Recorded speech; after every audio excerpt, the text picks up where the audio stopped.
welcome back to Layton's Olive. It is a hot day. I just got back from picking apples and now I gotta get my cayenne peppers all cut and seeded and get ready for the dehydrator. So I just cut the ends off, each one. These take a bit of time because I try to save as many seeds as I can. I mean, I don't need all the seeds, but I do try to save as many as I can. So I usually just split them down the middle, and if you can grab the inside, a lot of times you can just kind of get the seeds to come right out. Not going to make any difference to the peppers at all. So yeah, this is what they look like before I put them into the dehydrator. At least another 200 to do.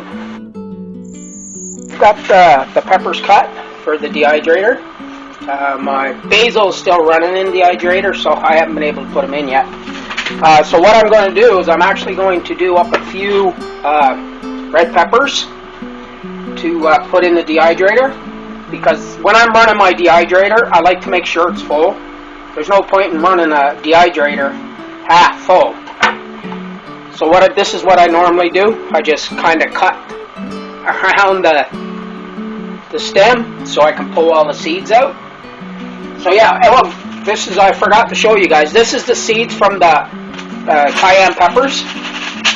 Now these I'll just dry out in the sun and save them for next year. I always save all my seeds. I'm not going to do a lot of these because really we only use these peppers when they're dehydrated, mostly just for like cooking, adding to stews and stuff like that.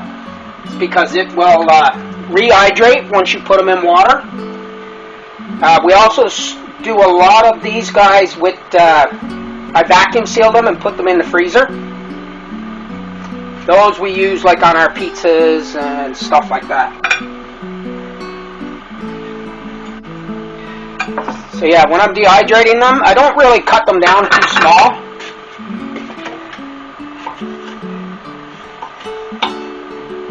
Because I find if I cut them too small, what happens is they end up falling through the cracks in the dehydrator pans. So I usually leave them a little bit big. I'll keep them about, quarter inch, maybe to 1/8 of an inch thick slices. Thinner, the quicker they'll dry out. So, see, these are the bigger ones. Sometimes you got to clean them up a little bit. You don't have to, but I just do. I'm not worried about a few seeds being in there. It's not the end of the world. They'll just dry off and come off the slices anyway, and I'll just save them.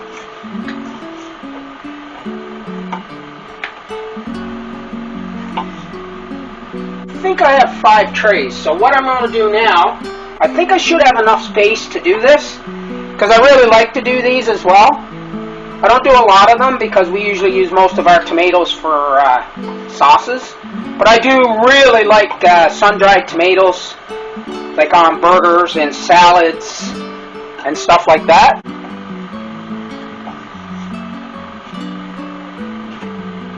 Now later on this year, I'll show you guys how I actually save my tomato seeds. I had to show a few people around here because they were always saying they couldn't get their tomato seeds to work. Well, they weren't doing it properly. So yeah, it's a pretty simple process.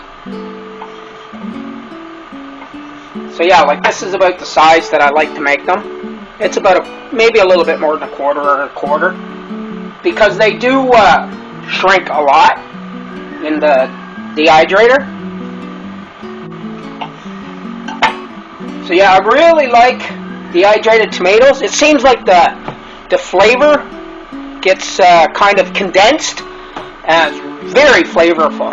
This is, like I say, my tomatoes, my bell peppers, and my cayenne peppers. So finally finished, so now it's time to do our peppers. So on the first tray, I'm going to put the cayenne hot peppers down here, because I don't want the hot peppers, because when they dry out, they always tend to drop like little bits or things off of them. So I don't want hot peppers falling on top of my other things that I'm going to be putting in the dehydrator.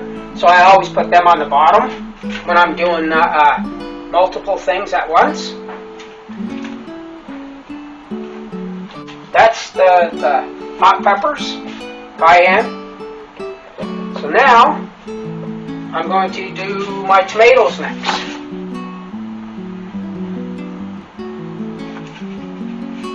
Now the reason I'm putting the tomatoes here, because if they drip a little bit down onto the hot peppers, it's not going to make any difference. So yeah, that's my sun-dried tomato. Well, tomatoes, they will be dehydrated by tomorrow sometime. So now we're going to do our peppers, our red peppers.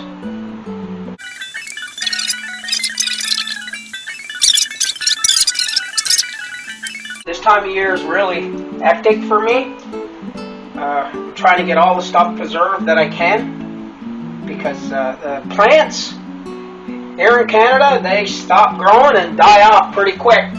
Once September rolls around, they don't really last a long time.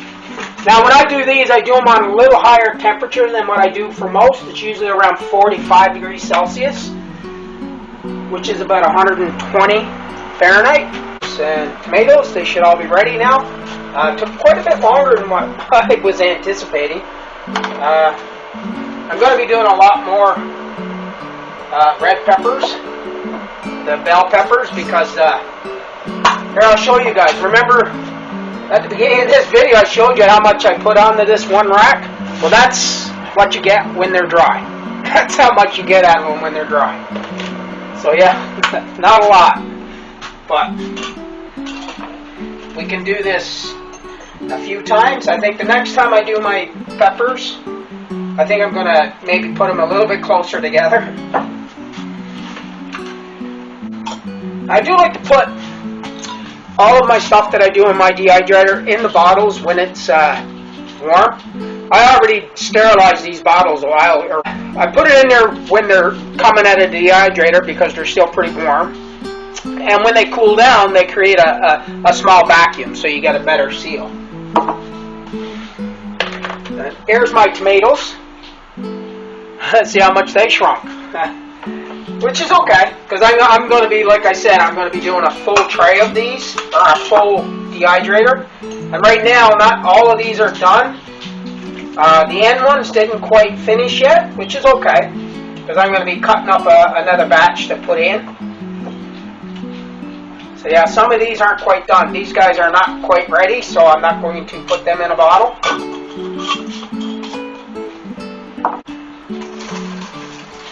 Like, this is a lot of red pepper, cayenne pepper. Plus we also have the milled pepper, cayenne. But this is the stuff that we like to cook with. And we always really try to use all of our own spices and garnishes for our food that we grow. The joys of homesteading. Alright, so if you like the video, maybe leave a comment, subscribe, hit that like button. Really appreciate it. Thanks for watching.